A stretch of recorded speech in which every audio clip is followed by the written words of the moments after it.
1993 Upper Deck Baseball Cards, 10 Most Valuable. When the new card season began early in the spring, 1993 Upper Deck Baseball Cards found themselves in a cage match of their own making. After a year of ruling the roost of premium cards all by their lonesome, and then some 3 years more of increasingly intense competition in the race to turn baseball cards into mylar-wrapped lottery tickets, Upper Deck made some changes. Gone were the clean white borders on every card, replaced with, clean white borders on most of the cards, but also with full-blood photos and special subsets like Topps Prospects and Star Rookies. And then something only Upper Deck could do, gold holograms. This was Upper Deck upping the ante by replacing their usual silver holograms on card backs with, you guessed it, gold holograms, but only on a small fraction of their cards. In particular, 1 out of every 15 factory sets was issued with gold halos, but everything else, including card backs, got the customary silver treatment. And why is that important here? Patience, Grasshopper. All will become clear as we run down the 10 most valuable 1993 Upper Deck baseball cards, as determined by selling prices, culled from the PSA Auction Prices Realize tool for cards in PSA 8 condition, which happens to be the most common shape PSA has seen for the 1993 Upper Decks. Now, on with the show, beginning with a true hobby classic. 1993 Upper Deck Derek Jeter Gold Hologram, number 449. Yes, the 1993 SP is the gold standard when it comes to Derek Jeter rookie cards, but this 1993 Top Prospect card is a classic in its own right, especially when it comes adorned with a gold hologram. Copies of this Jeter rookie card in PSA 8 condition sell for around $600 these days, with 9s and 10s reaching 4 to 5 figures, respectively. 1993 Upper Deck Chipper Jones Gold Hologram, number 459.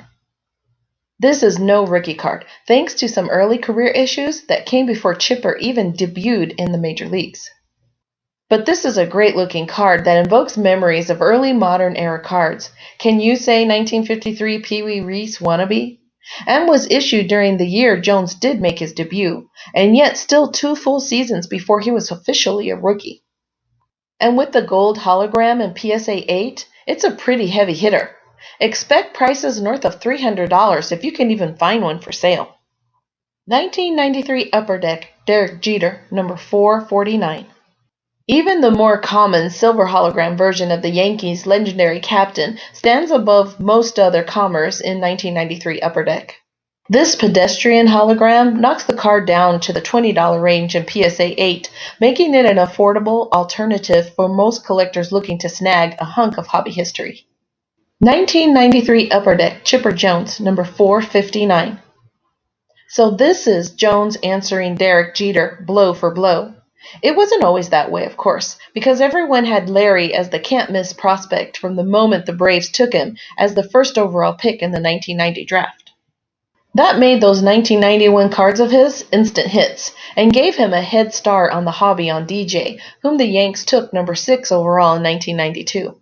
After Jones finally made good on his promise in 1995 to finish second in the National League Rookie of the Year voting, that gap only widened, until Jeter copped the American League Rookie of the Year award in 1996 and helped the Yankees win a World Series over the Braves.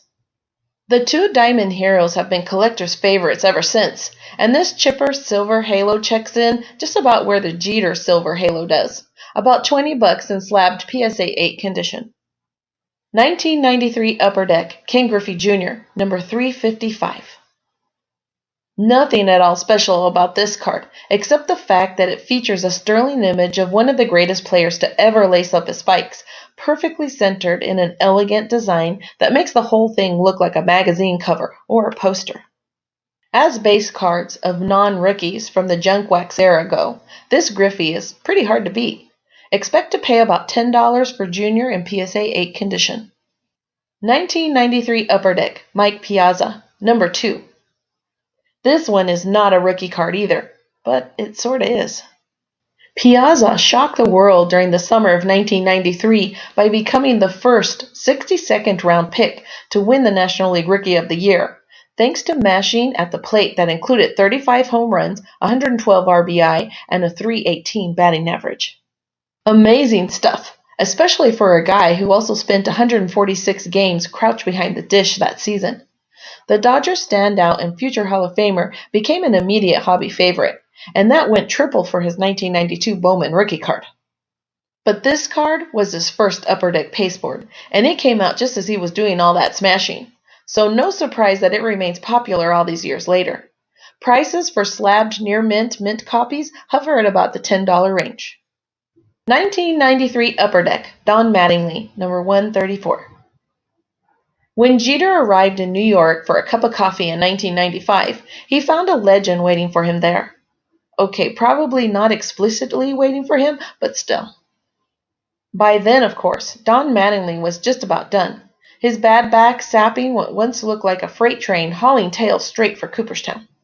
An ailing Mattingly managed to help the Yanks into the postseason for the only time in his career after that strike-shortened 1995 season. But he was done. Gone before the next run of the New York glory years began in earnest with Jeter's full-time arrival in 1996. In 1993, though, we all still held out hope that Donnie Baseball could get back to where he had been in the 1980s, namely on the dais along with baseball's other top-tier guests. Today, this awesome-looking card from that era of hope, from before the strike of 1994-95 left us jaded, from before the steroid years, sells for just under $10 in PSA 8 condition most of the time. If Mattingly ever does make the Cooperstown cut, by dint of his combined player and manager escapades, or by the nod of the Heiress Committee, that might look like just a bargain. 1993 Upper Deck, Trevor Hoffman, number 773. Like Jones, Hoffman made his cardboard debut in the 1992 Bowman set, almost unbelievably as a member of the Cincinnati Reds. And like Jeter, it took Hoffman a few years after his card was issued to really make his case as a star. He received his first Cy Young votes in 1996. Timeline sounds familiar. When all was said and done, Hoffman owned the all-time saves record, at least until Mariano Rivera had his way. And then in 2018, Hoffman got the call from the Hall. So no surprise, Glenn Hoffman's brother makes our list here with his first Upper Deck card, pushing $10 in PSA 8 condition. 1993 Upper Deck, Manny Ramirez, number 433. Another non-rookie. This Manny card isn't even his first Upper Deck card, despite the top prospect designation. Still, this is an early career card of one of the greatest all-around hitters of the last 30 years, side issues notwithstanding.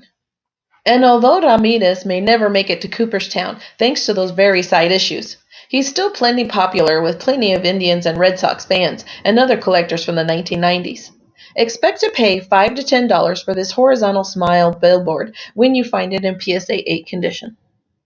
1993 Upper Deck, Nolan Ryan, number 155. Nolan Ryan always appears on these types of lists, right? And why not? There may have never been a player as universally revered, loved, and feared as Ryan was in the early 1990s. Just don't ask Robin Ventura. Heck, all those young bucks in the 1993 Upper Deck couldn't push the Ryan Express out of the way. Today, he's standing right there in front of us, demanding $5 or so for his Upper Deck in PSA 8 condition. 1993 Upper Deck, Chipper Jones, number 24. See just how hyped Jones was? Not only did he land on the Peter Gammon special, but he also got a star rookie treatment here on card number 24. Even though he had all those earlier rookie cards, and even though he wouldn't be a rookie until 1995, this Chipper is about a $5 card and slabbed near mint condition.